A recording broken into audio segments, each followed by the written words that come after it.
Welcome to the Scarlet Faithful podcast. I'm Aaron Breitman, and it's my pleasure to welcome back Jerry Carino to help preview Rutgers men's basketball 2023-2024 season about to begin next Monday against Princeton. Jerry, thanks so much for being back.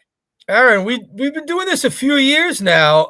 And that week before the season starts, it's kind of a November tradition for us, and I'm glad to do it, man. Because I host my own podcast at Jersey Jump Shot, but we're covering 8 New Jersey teams, so I don't get to like drill down into one program as much as I'd like to. And this is a great chance for us to really drill down into Rutgers hoops. So I really enjoy it. Plus, it's always a pleasure to touch base with you. Well, you as well, and I always look forward to this, and can't believe it's November and the season's about to start. And thank goodness, by the way, because the offseason was brutal on a lot of fronts, as we've discussed many times. That I know you feel the same way. Thank goodness there are games to now talk about and watch, and that'll be a lot more fun than like watching the transfer portal tick.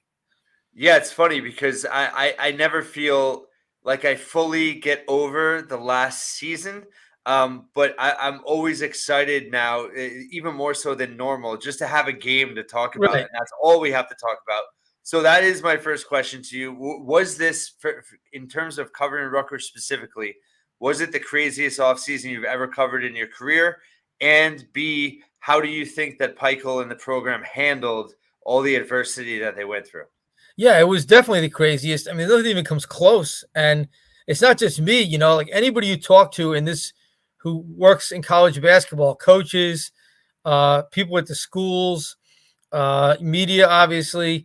I mean, everybody has said the same thing. It is insane how the offseason used to be. Okay, you might change an assistant or two.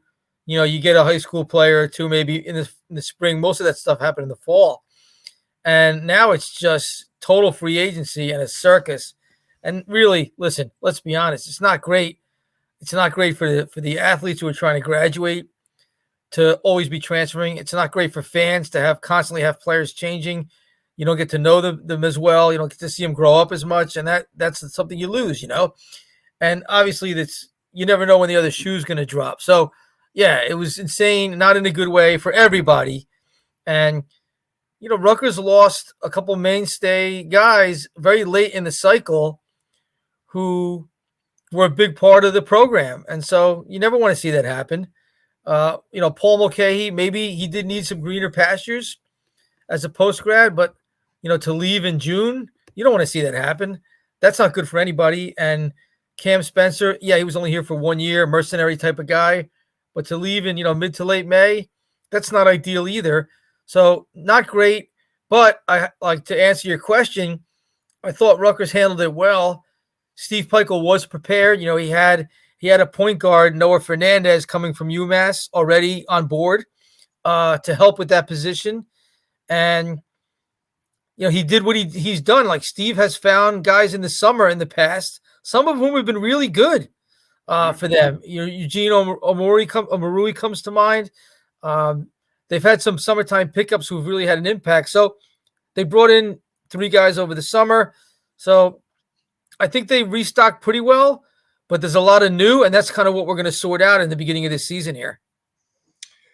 Yeah, it's certainly it feels like a new chapter of his era, tenure. Obviously, his 8th season now, but certainly, the old guard, other than Cliff, is back, and then the style of play. So I guess my question is, do you think that this could be a blessing in the system? Not that you ever want to see guys leave the way they did, but the fact that Rutgers is adjusting, adapting their style of play, A, to be more competitive in postseason play, but B, also in terms of the level of recruiting that they're at right now for the future. Probably. I mean, could well be. So you're right. The foundational players are all gone now. Cliff is the last of the old guard, but Cliff also arrived after they had a 20-win season. He wasn't there for that breakthrough 20-win season in 2019, 2020. The rest of these guys came to Rutgers when they were already winning, right? So it is different. And yes, you are going to see a new style of play that's pretty clear. And that's a good thing, right? That's a good thing. So I don't think Steve intended to do this, but as a result of the people they lost and the people they brought in, they're going to play differently. And so that's good adjusting. That's what good coaches do.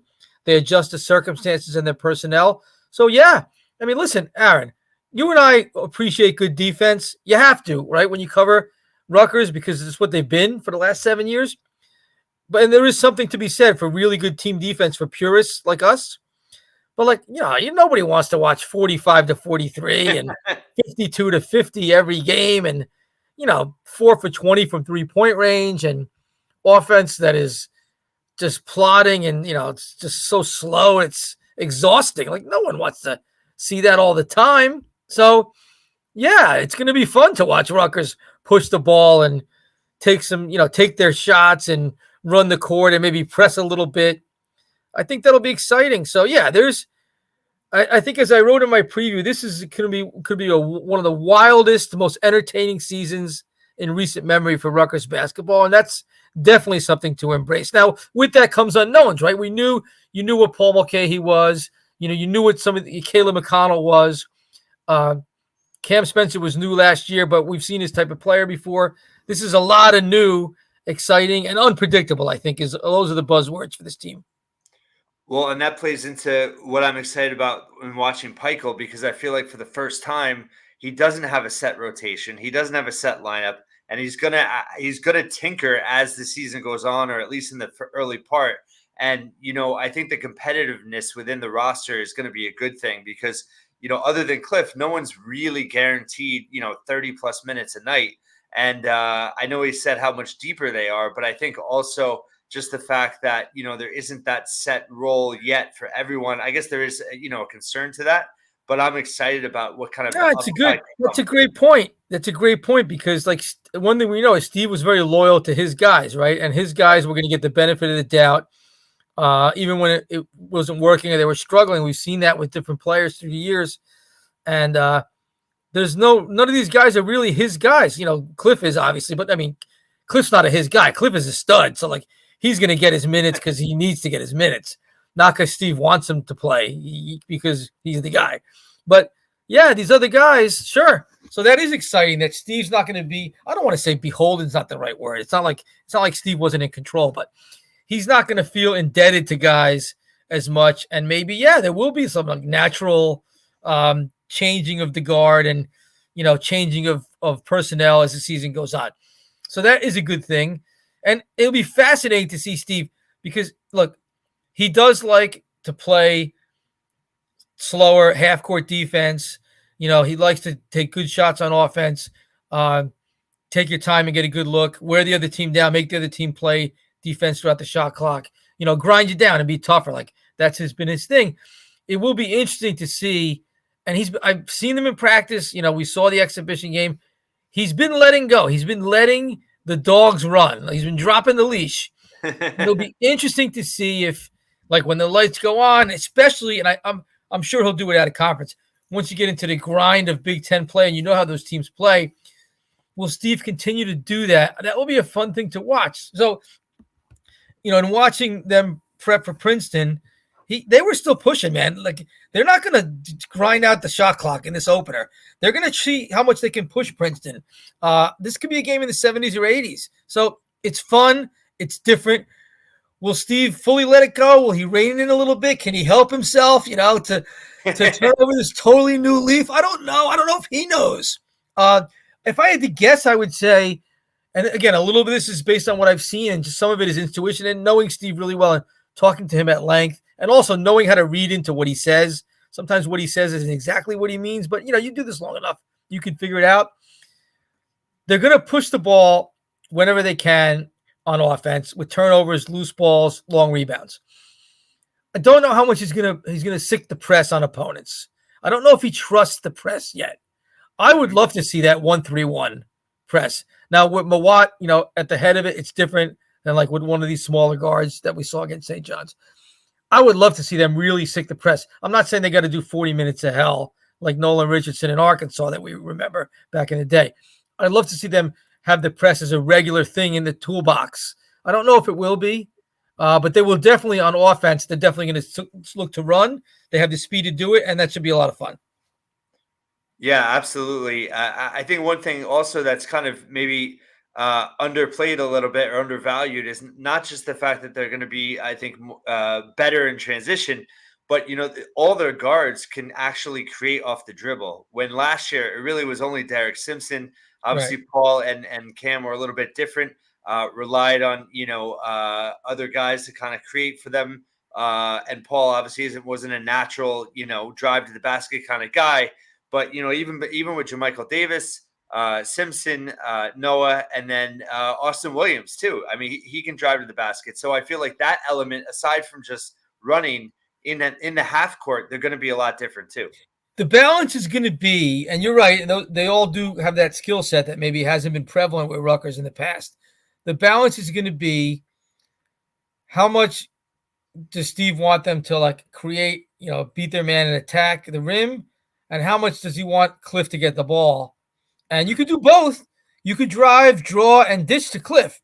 But like that's something he wants to see. And I think again, we're going on small sample sizes. One of Steve's critiques of his team after St. John's, the exhibition was, okay, so you attack the rim, but did you look for Cliff? Did you dump down to the big man? Did you recognize the double team or where the help was coming from? And Cliff is going to be like not going to be forgotten. That was a big thing, Steve. I think a teaching tool he got out of that is Cliff probably didn't get enough touches. He was winning his matchup. We could have gone to that more, especially in crunch time. And so that will be sort of the evolution of what you're going to see. Again, this is a largely new backcourt. There's a lot of youth there. There's a couple older guys too, but it's largely new. So things are going to evolve as the season goes on. The team you see against Princeton might be a lot different than what takes the court, against Purdue and Michigan State in January. And that always happens to a degree, but that really could happen this year with so many new players sort of Mhm. learning Steve and vice versa. Yeah, that's a great point. And I also wonder how it translates into style. You were talking about, Peichel, how much is he going to be willing to run, but also just how will Rutgers be able to adjust to Big Ten, that plotting, big style that we Right. know and that hasn't been so effective in the postseason. And we've talked about, offline before, like which Big Ten team is going to shift and be able to try to play in a more modern style that works in March, and it's exciting that Rutgers is one of those teams trying to do that. In terms of Cliff, you wrote today about they've been working on him passing out of the double team. How much do you think he's evolved in addition offensively, or is it more about Rutgers, like you said, kind of learning how to utilize him better? A little bit, but he's definitely evolving. Now, when I saw him most recently in practice, he had a couple of nice looking 3-pointers. He wasn't really looking to do that against St. John's. Again, his matchup required him to be inside against Joel Soriano. Um, Cliff is an interesting spot, right? Because we all feel like he's going to turn pro after this year. His pro clock is ticking. He's going to be 23 next fall.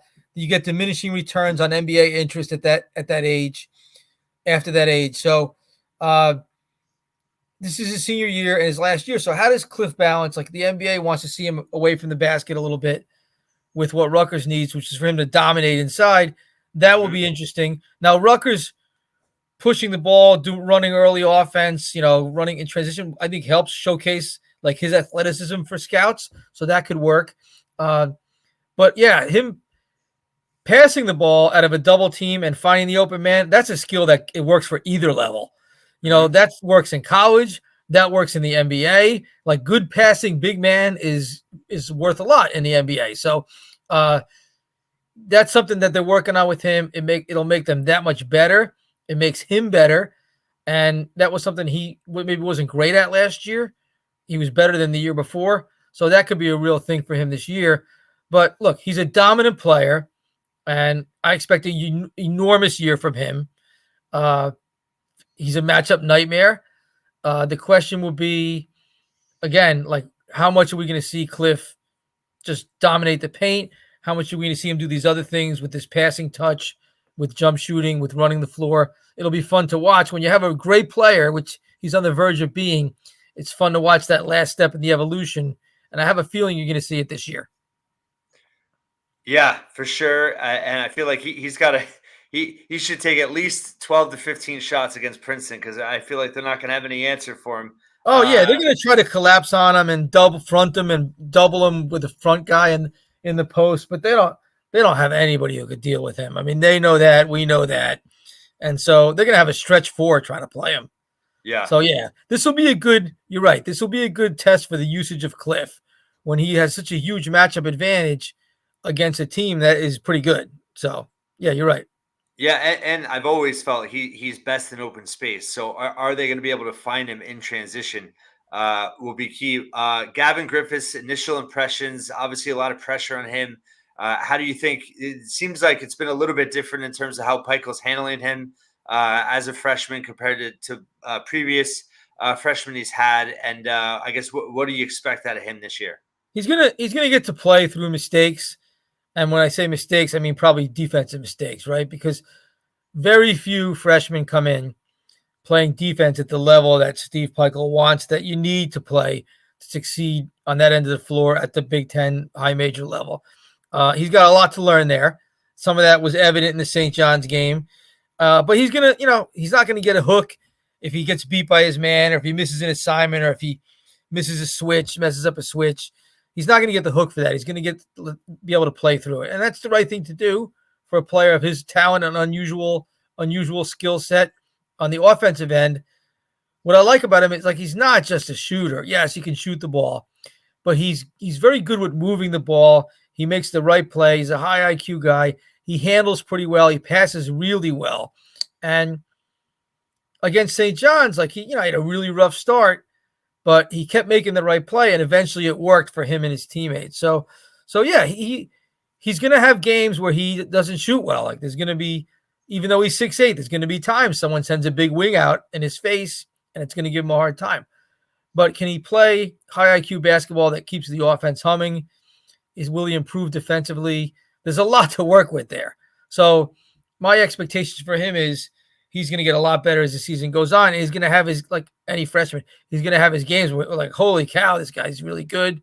And he's going to have games where he struggles to shoot the ball and he'll have to make it work other ways. And that's just the way it's going to be. But I know that he's going to play a lot, and Steve's going to let him figure it out and not repair him to the bench if he makes a mistake. And that's good.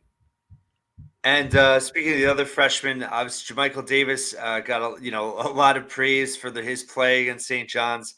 A little bit of a surprise there in terms of how much do you think he will factor into things this year in terms of the rotation? A lot.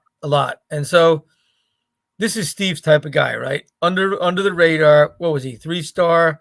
Yeah. I don't want to say it was an afterthought. He was not an afterthought. A late bloomer, kind of. Late bloomer. This is Steve's type of guy, and I know Steve is really enjoying how much he's seeing and how much everyone's seeing out of Davis. Like this is a guy where Steve will say, you were rated 3 stars, you were ranked 200th, like you're better than this. You can prove these people wrong. Steve loves that stuff, and like Davis is feeding off that, and he's good. He's tough, he's quick, he can play basketball, and so have we seen him shoot the ball well? I have not. But we've seen him get to the tin in half court and in transition. And he's smart. Like he's not just a fast guy. He knows when he has good anticipation. Like we're getting that rebound, I'm going to get 2 steps behind the defense. Like that's a skill. It's not just pure athleticism. So he does play pretty good defense. He can stay in front of his man. He'll have to learn about their help scheme and whatnot. But yeah, he's going to play a lot. He'll be a top guy off the bench, if not first, high off the bench. Maybe at some point he starts, but he's going to be a major contributor this year. And this is, I think, more than maybe anybody expected from him. We thought maybe 8th or 9th guy, role player. He could be more than that. He could be a major impact player. But like I said, Steve is loving there. There's another guy in his mold who's punching up from his rankings. So you're going to see a lot from him. Major impact player. Yeah, I feel like Rutgers hasn't had that kind of spark plug off the bench in a long time in terms of someone I feel like he's going to bring instant energy and be able to help the starting 5 in terms of, if they get off to a bad start or whatever, he'll just kind of change the dynamic kind of instantly just in terds of his skill set. We saw a little bit of that from Simpson last year, I think, some of that. Yeah. And he maybe could be a little bit more evolved version of that this year, a little more ready to impact right away. But yeah, that's what he's going to do. He's going to be a pace changer. Nice weapon to have. And with Simpson, he's kind of the trendy pick to be a breakout player this year. But there's obviously some good reasons for that. What have you seen out of him, and how much do you think his game's going to expand? Well, I've always thought really highly of Derek Simpson since I saw him play at Lenape High School in my local neighborhood here down in Burlington County. Always thought highly of him. Always thought Rutgers got a huge steal. Was not surprised at the impact he had on them last year. There were ups and downs. He was a freshman going through it at the high major level, but I think he's going to have a huge year. He could well be Rutgers' second best player this year. Regardless of his role or his usage, but he's a low ego, tough, great athlete, basketball player. His father played the game in Division I. So, loyal guy, really what you want in your program. But I think his upside is enormous. If you just looked at the box score from the St. John scrimmage, you missed it. You missed it, what he brought, really. The defense intensity that he brought in the second half, the deflections, the closeouts, the way he moved the ball. Maybe he didn't get a ton of assists because Rutgers didn't shoot great, but put his teammates in good position. Yeah, I think his upside is really high, Aaron. He has played very, very well. And every time I've seen them, times I haven't seen them, I've heard that he has played very well, if you know what I mean. Mm-hmm. So in events where doors may be locked to the public, he's played very well. So he's going to be really, really good. I think he could be their second best player. I really do. They got a gem. He's also a great spokesman for the program at a young age. Mm-hmm. And yeah, he's an obvious candidate for a breakout, but I think the possibilities, especially with him and Cliff in the pick and roll this year, I think the possibilities are really, really tantalizing there. Yeah, and I just love his maturity, and I feel like him and Noah. It just seems like the style of the dynamic of this team is different in terms of they're not as vocal as a group in terms of outwardly. I guess passion's the wrong word, but just we saw a lot of animation at times last year, and I feel like this team is just as, if not more, intense, but they're a little bit more. I guess. Within themselves in terms of being on the court, sticking together. It feels like that chemistry is pretty strong. Paul and Cam were very, very hard on themselves, very hard. And I think that sort of rubbed off on teammates at times, Yeah. I'm not saying they were hard on their teammates, but they were so hard on themselves that it sort of just rubbed off. Yeah. Different personalities. Yeah. This year, different personalities. And so I think that dynamic is changing. Yes, absolutely. So aside from needing to gel as a team and kind of going through the first month and a half or whatever, in terms of learning about themselves, what are your, I guess, biggest concerns about this team? Well, Steve's concerned about the defense, so I think that's a legitimate concern. They had their moments when St. John's beat them pretty good. Now St. John's has some talent. So they do have some ways to go defensively. Like, we're used to seeing this lockdown Rutgers D, right, where it's so hard for the other team to manufacture points. I don't think this team is up to that level right now. And if you don't shoot the ball well, and if you don't get those turnovers and long rebounds, it could be tough to score. It could put you in a bind. We'll have to see. Mawat Mag, he'll be back. He could be back Monday. He's close. So they've been using 6 guys with the first team. Like, Mag has been one of the guys. They've been rotating 6 guys with the first team in practice. I think what that means is the contingency plans with Mag, without him, they have 6 starters basically, with Simpson, Fernandez, Hyatt, Cliff, and Gavin, and Mag. So, but even when he comes back, let's just say he does play Monday, which if I had to bet, I would say he probably will, but I don't know for sure. But he's not gonna play 30 minutes. He's gonna have to work his way back in minutes wise, in terms of his fitness and rust and everything. And so they're going to have to play defense without him at his optimal self for a while. So that's probably a concern. And just, you have all these new guys. So there's going to be ups and downs. You have some young people in key roles. You have people who haven't played together who are still building chemistry. You have a new system. There's just a lot of new there. So I think there's gonna be some what the heck spells like that first half against St. John's. Like Rutgers shouldn't be down 20 to St. John's. I mean, they're better than that. There's gonna be what the heck spells when you have a team like this. And that's just, part of the joy and the pain of the excitement this season's gonna probably bring is there might be some of that, okay? And so, but the flip side is I think there's going to be some really entertaining moments and exciting times too. So just all the new a little bit is different. Like Steve has not coached a team like this. He's always coached guys he's brought along together and coached up, developed over a period of time. This is new for him too. So there could be some ups and downs and twists and turns, and that's the concern. I think. Like, will they be able to navigate that? Especially when they're playing as good of a schedule as they've played. They're playing a good non-conference schedule, games away from home against pretty good teams. And then the league, the Big Ten, while it's maybe not quite as good as it's been, it's still pretty deep. And obviously there's two fantastic teams at the top. So it'll be interesting to see how they navigate that. This is a lot of new here. Yeah, well, you kind of unintentionally made me nervous because as we were saying that, they obviously have to avoid the landmines of any bad loss in non-conference play, but it is a pretty, definitely a better non-conference schedule. Obviously, the Princeton game to start, but then you have the Mississippi State game is going to be a great neutral court game for them. Wake Forest is a good game. And those wouldn't be bad losses, but it's avoiding those other, potential resume killing losses. They have to be Georgetown at home. Like that could wind up being a quad 4. And Georgetown has some talent. They also have some injuries. And then the other games you have to take care of business. Those are the landmines. Georgetown and then the other bye games they have. And you mentioned the Big Ten. I mean, I look at it as pretty wide open aside from, the top two teams in the league. I feel like that could play into their advantage a little bit because it really is in terms of a lot of veterans are gone, a lot of newcomers at a lot of places, a lot of transfers.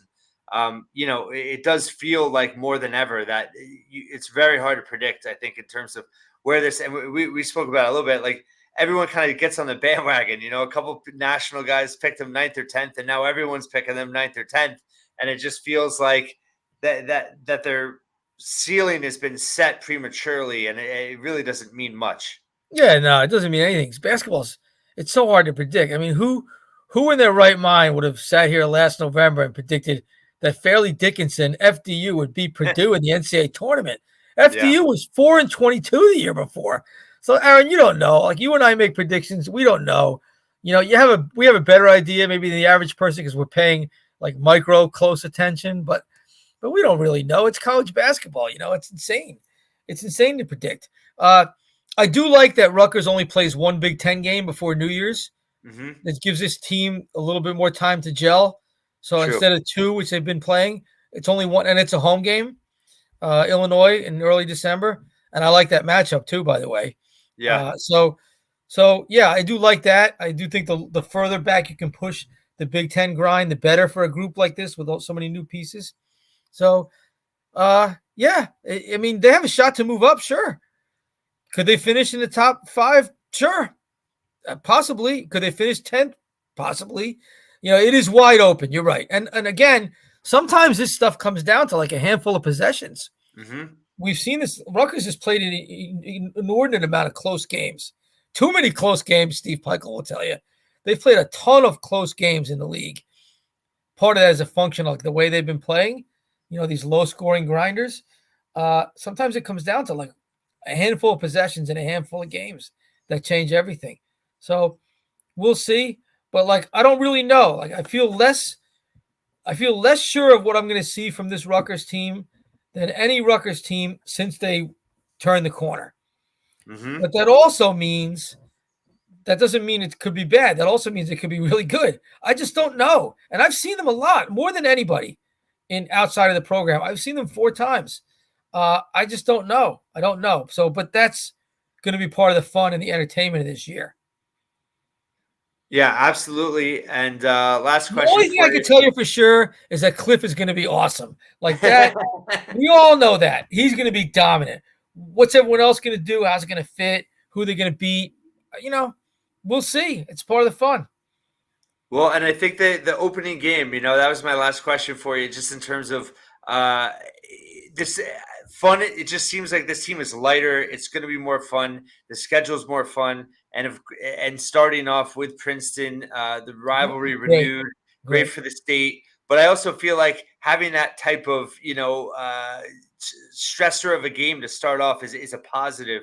Aside from having St. John's, they had the overseas trip. I feel like they're going through a lot early on that I think could benefit them in the long run.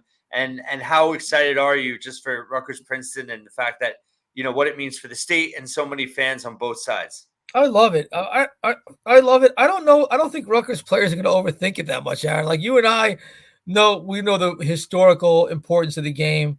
I love that Rutgers is playing them, especially them coming off a Sweet 16. It's great. I mean, it's probably a top 3 game in the country on opening night. Think about Yeah, that. yeah, For all the bitching we've done about Rutgers non-conference schedule over the years, they're playing a top 3 game in the country in terms of intrigue on the opening night of college basketball season. That is awesome. And it's exciting. There is great history. There was a time when Princeton was the number 1 rival for Rutgers basketball and vice versa, maybe with Penn, obviously with Princeton and Penn, and then Rutgers. So the history together through football, the first game and everything else, it's fantastic. It's a natural. I love it. I think it'll be a really good game. Aside from the history, Princeton's good. They have terrific guards. They have a lot back from a Sweet 16 team. They're well coached, as is Rutgers. So it's a fun matchup. Princeton doesn't play the way they used to play 10, 15 years ago even. They're not going to try to run with Rutgers. They're not stupid, but they're not going to bleed the clock, and they're not going to run a backdoor cut at 29 seconds on the shot clock. They're going to try to score the ball. So I think it'll be a lot of fun. But I like you said about the weight of stuff. I don't think Rutgers players are going into this game nervous about Princeton or the history or feeling the weight of the hit. I don't even think they watched Princeton in the Sweet 16 last year. I was talking to a couple of guys about it this week. I said, "Did you watch them?" They're like, "No, when Rutgers season ended, they all decompressed. I'm sure they watched the Final Four, but I think they all decompressed that first weekend and probably didn't watch it. So they're like, oh yeah, Princeton will be fun, Jersey, but it wasn't like, oh man, Princeton and all the alums care about. I don't think they feel that stuff, which is great. They can go out and play ball, and they're going to try to push the ball. Like this is going to be an exciting up-tempo game. So I love it from like our perspective. It gives us a lot to chew on. I got a big piece coming out Friday about the history of the rivalry and what it means. It's a good game, like on its face, and yeah, and good for Jersey, right? Jersey teams should play Jersey teams like Rutgers, Princeton, Seton Hall. Those are the 3 big Jersey basketball brands. And like Seton Hall should play Princeton too. And I've been in Shaheen Holloway's ear about this. Like they should play Princeton too. So definitely. The 3 big brands should play each other. And Princeton belongs. They should be mentioned with the 2 high majors because of all the success they've had and their history and everything. So yeah, it's great for us. But like you said, I totally agree. Like, I don't think Rutgers players are going into this nervous at all. They're not thinking Ken Pom and what the game means for their resume. Like they're just dying to get out there and have some fun against a team that they know is local and there's going to be some hype about. So yeah, I think it'll be a fast and loose and fun game, and I can't wait. I'm really glad it's happened, and I tip my hat to everybody who's helped make it happen. Absolutely. And just last point that you kind of brought up that I've been thinking about as a whole is that whole lateness for, being that all the foundational pieces are gone now, and a lot of these guys are new to the program. They don't have that weight on their shoulders the Right. way that other guys did. And I think that could benefit them as well this year. And what I've seen, and even in the St. John's game when they were getting their butt kicked, I see a pretty loosey-goosey group. Mm-hmm. Like we haven't seen that from Rutgers. We have these like deep thought type of players. They've had and Gio goes into that, and Ron and Paul, and that's good. Those guys built it, and they They went deserve through a their lot. place. They deserve their place in the pantheon. These guys are a little different. It's a loosey goosey. Let's have fun. Let's see how high we can jump and how fast we can run, and it's going to be totally different. And I think it's time. It's like it's time to turn that page. And yeah, lightness is a good word for it, and it's going to be fun. And that's what. Listen, we're always looking forward to the season, right? Because we love college basketball. Plus, the offseason sucked and was a grind. But these guys are going to be fun to watch. They're going to be fun to talk to and hear from. And I think, entertaining is going to be one of the big words we talk about as the season unfolds. And for us in our line of work, that's what else could you ask for? Absolutely. Jerry Carino, thank you so much for your time once again. Always a pleasure to talk to you and get your insights. And really excited to go through this season once again, and look forward to talking to you again soon. Thanks, brother. You do great work, and it's always an honor to come on to your podcast. Thank you so much. Appreciate it.